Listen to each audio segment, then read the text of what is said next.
Historical horrors that became urban legends ***. Some scary stories are just make-believe, but what if the most terrifying ones aren't?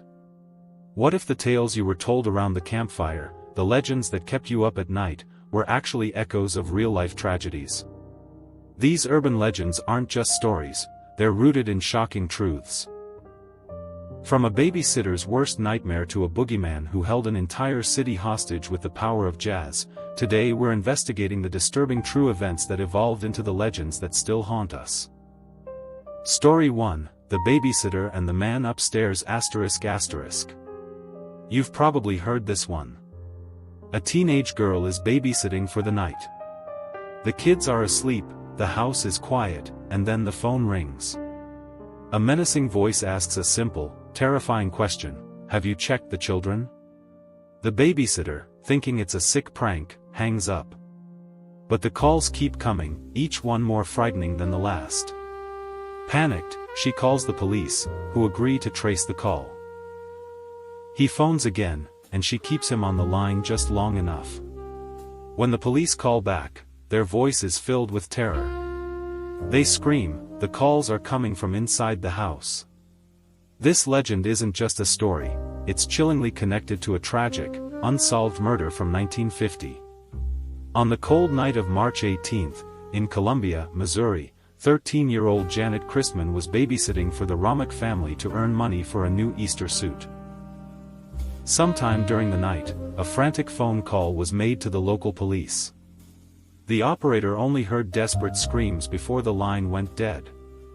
In an era before 911, the call was untraceable.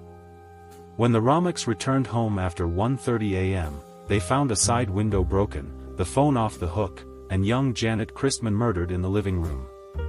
The child she was watching was, thankfully, still asleep upstairs and unharmed.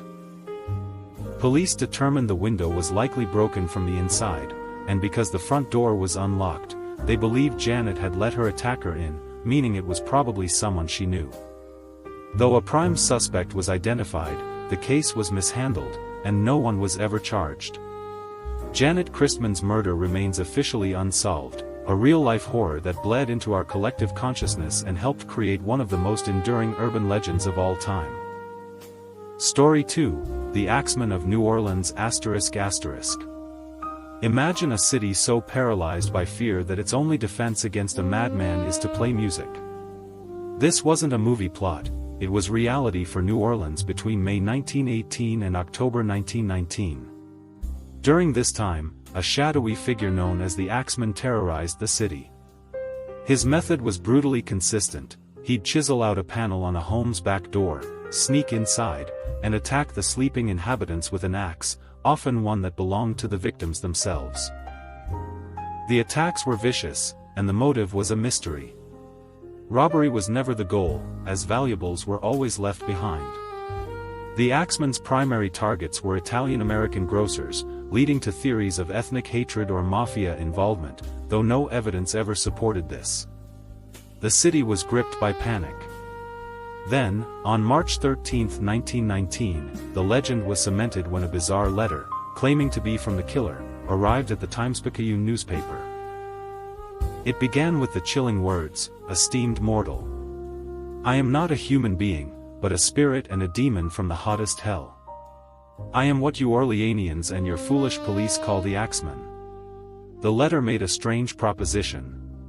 The Axeman declared his love for jazz music and swore that on the following Tuesday night, he would pass over the city and spare anyone in whose home a jazz band was in full swing. Anyone who didn't jazz it out, the letter promised, will get the axe. Taking the threat seriously, the city responded. On that night, every dance hall was filled to capacity, and homes across New Orleans blared with the sounds of jazz. And, true to the letter's promise, no one was murdered that night. The Axeman's main reign of terror eventually stopped as mysteriously as it began. While some similar attacks occurred in other parts of Louisiana as late as 1921, the killer was never identified, leaving behind the terrifying true story of a city that had to play music to appease a monster. Story 3, Bloody Mary ***. It's a ritual almost everyone knows. Stand in a darkened room, stare into a mirror, and chant her name, Bloody Mary. Bloody Mary. Bloody Mary. If the legend is true, a ghostly figure will appear. This sleepover scare has roots not just in folklore, but in the brutal history of a real English queen. The most likely historical candidate for Bloody Mary is Queen Mary I, the first woman to rule England in her own right. Born in 1516 to King Henry VIII and Catherine of Aragon, Mary's life was filled with turmoil. After her father broke with the Catholic Church to marry Anne Boleyn, Mary was declared illegitimate and cast aside. When she finally took the throne in 1553, Mary, a devout Catholic, made it her mission to reverse the Protestant Reformation. To cleanse the nation of what she considered heresy, she revived an old law that made disagreeing with the Church punishable by being burned at the stake. During her 5-year reign, Mary I ordered the executions of over 280 Protestants in what became known as the Marian persecutions. This brutality earned her the infamous nickname, Bloody Mary. Since Mary was a Catholic monarch succeeded by a long line of Protestants, history, written by the victors, sealed her legacy as that of a bloodthirsty tyrant. The mirror ritual itself likely has older origins in folk divination, but over time, this practice merged with the terrifying legacy of Queen Mary I, creating the vengeful spirit we know today. Some of the scariest stories are the ones that are real. If you're finding these hidden histories as chilling as we are and want more deep dives into the terrifying truths behind the tales we tell, make sure to hit that subscribe button and ring the notification bell so you don't miss what's coming next. Story 4, The Corpse Under the Bed ****. It's another staple of the horror genre. A couple checks into a motel, but as soon as they get into the room, they notice a horrible smell. They complain, but with the hotel fully booked, they're forced to endure the stench for the night. The smell becomes so unbearable they finally decide to investigate for themselves.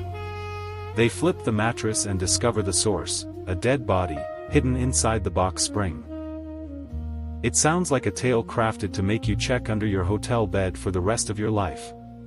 But this urban legend is horrifyingly true, and it has happened multiple times. This isn't a single event that spawned a legend, it's a recurring nightmare that confirms a deep-seated fear. There are numerous documented cases. In June of 1999, 2 tourists at the Burgundy Motor Inn in Atlantic City complained about a foul smell. After they left, housekeepers found the body of 64-year-old Saul Hernandez inside the bed's platform. In 2010, the body of Soni Millbrook was found inside the metal bed frame of a budget lodge motel room in Memphis nearly 2 months after she went missing. In that time, the room had been rented to guests 5 different times, all of them sleeping just inches above her remains. There are other confirmed cases from New York in 1988, California in 1996, and more. This is one urban legend that serves as a grim reminder that sometimes, the most grotesque stories are just a matter of public record. Story 5, The Legend of Cropsey ****. On Staten Island, New York, parents used to warn their children about Cropsey. He was the local boogeyman, an escaped mental patient with a hook for a hand who supposedly lived in the abandoned tunnels beneath the old Seaview Hospital. Wander too far, and Cropsey would snatch you. For years, it was just a spooky campfire story. But in the 1970s and 80s, as children on Staten Island began to disappear, the legend of Cropsey felt terrifyingly real. The boogeyman was given a name, Andre Rand. Rand was a former janitor at the notorious Willowbrook State School, an institution for children with disabilities that was exposed in the 70s for its horrific abuse and neglect. After Willowbrook was shut down, Rand, who already had a criminal record, became a drifter known to live in makeshift campsites in the woods surrounding the abandoned institution, the very same grounds as the Cropsey legend. When children started vanishing, suspicion fell on Rand. In 1987, the disappearance of 12-year-old Jennifer Schweiger sparked a massive search. Her body was eventually found in a shallow grave on the old Willowbrook grounds, not far from one of Rand's campsites. While the jury couldn't convict him of murder, they found Andre Rand guilty of first-degree kidnapping. He was later convicted for the 1981 kidnapping of another child, 7-year-old Holly Ann Hughes, whose body was never found. Andre Rand became the living embodiment of the Cropsey legend, a real-life monster who hunted in the same shadows as a fictional one, forever blurring the line between a scary story and an even scarier reality. From a queen's bloody reign to a jazz-loving killer and a boogeyman who was all too real, history is filled with terrors that have seeped into our folklore. These stories stick with us, not just because they're scary, but because they have that chilling ring of truth. They remind us that the most horrifying monsters aren't always imaginary spirits. Sometimes, they're real people, and their stories are a part of our own dark history. Which one of these true stories will be keeping you up at night? Let us know in the comments below. Thanks for watching.